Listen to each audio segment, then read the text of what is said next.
نفسیات کے اصول تھے اور سائیکیٹسٹ تھے، کتابیں لکھی، فرائڈ نے کتابیں لکھی، کس نے، رسل جو آخری آدمی تقریباً گزرا ہے، ان سب لوگوں نے کتابیں لکھی اور نفسیات کے اصول ہی بدل دیے۔ انسان نظریے میں بھی انہوں نے تبدیل کیا، انسان سائنس کی حقیقت میں بھی تبدیل کیا، ساری کائنات میں فزکس جو چل رہی تھی عقلی اور طبعی اصولوں کے مطابق اس کو بھی تبدیل کیا۔ گویا انہوں نے پوری ٹکر لی اور وہ کامیاب ہوئے اس بحث میں کہ نظریاتی آدمی دنیا میں نہیں ہوگا۔ جب نظریاتی آدمی نہیں ہوگا تو ہم نظریاتی ریاست بھی قائم نہیں ہونے دیں گے۔ اسی کے نتیجے میں دنیا میں جتنی ریاستیں نظریے کی بنیاد پہ قائم تھیں، انہوں نے اس نظریے کو فارغ کر دیا اور ریاست کو بھی فارغ کر دیا۔ لے دے کے 3-4 ممالک ایسے ہیں جو بظاہر کسی نظریے پہ قائم ہیں، وہ کہتے ہیں تمہارا نظریہ اس حد تک بالکل ہم ماننے اور تسلیم کرنے کو تیار ہیں کہ تم اپنی ریاست کا نام کسی خاص نظریے کے مطابق رکھ لو۔ روس نے اپنے آپ کو کمیونسٹ کہا، انہوں نے کہا بس ٹھیک ہے تم اتنا اکتفا کر لو کافی ہے، لیکن کمیونزم کو عملاً نافذ کرنا ہم اس کو گوارا نہیں کریں گے۔ اور اس کے نتیجے میں سرمایہ داروں نے اس ملک کے ٹکڑے ٹکڑے کرنے کی ٹھان لی اور وہ بڑی حد تک کامیاب بھی ہوئے۔ رہ گیا چین کا مسئلہ، تو چین میں کمیونسٹ تھے، ایک نظریہ تھا، اور پھر ایسا صدر آیا جس نے چین میں خود سوشلزم میں ترمیم کی، اضافے کیے، معیشت میں اضافے کیے، اور وہ جو نظریہ تھا ایک ان کا اسے بدلا۔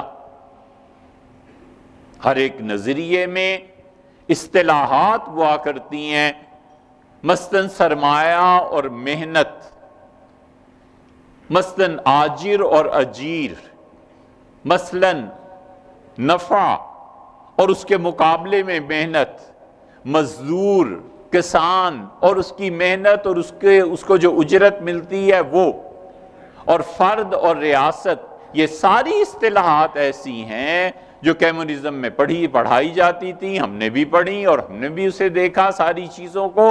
یہ ایسی ہے جیسے اسلام ایک نظریہ دیتا ہے خیر اور شر کا، اسلام ایک نظریہ دیتا ہے خوب اور ناخوب کا، اسلام ایک نظریہ دیتا ہے خدا کا اور انسان کا۔ یہ سارے نظریات ہر ایک دین اور ہر ایک جگہ پائے جاتے ہیں۔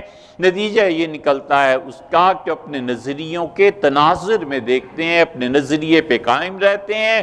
اس وقت دنیا میں جتنی ریاستیں نظریات کے طور پر تھیں انہوں نے ختم کر دیں، اور سرمایہ دارانہ وجود اور غلبہ اور دولت اور پیسہ انہوں نے سینٹر میں لا کے رکھ دیا ہے۔ ہر آدمی پیسے کے گرد گھوم کے دیکھتا ہے، ہر آدمی پیسے کے متعلق سوچتا ہے۔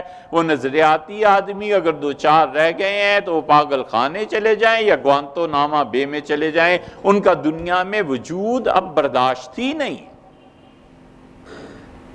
اس لیے وہ کہتے ہیں اس حد تک نظریہ درست ہے کہ اسلامی جمہوریہ پاکستان، اس حد تک بھی درست ہے کہ آپ اپنی آئین میں کچھ شکیں شامل کر لیں، اور اس حد تک بھی درست ہے کہ آپ اپنا نام مسلمان رکھ لیں، لیکن کبھی آپ اس میدان میں آگے بڑھے نہیں اور ہم نے پکڑا نہیں۔ تم ذرا برابر پیش قدمی کر کے دکھاؤ، ہر نظریاتی وجود کو ہم تہس نہس کر دیں گے۔ کوئی آدمی اگر نظریات کی بات کرے گا، کوئی آدمی اگر چاہے گا کہ غیر سودی نظام قائم کرے اور ہم یہ چاہیں کہ نہ قائم کیا جائے، تو ایسے بینک مارکیٹ میں اڑا کر ہم رکھ دیں گے۔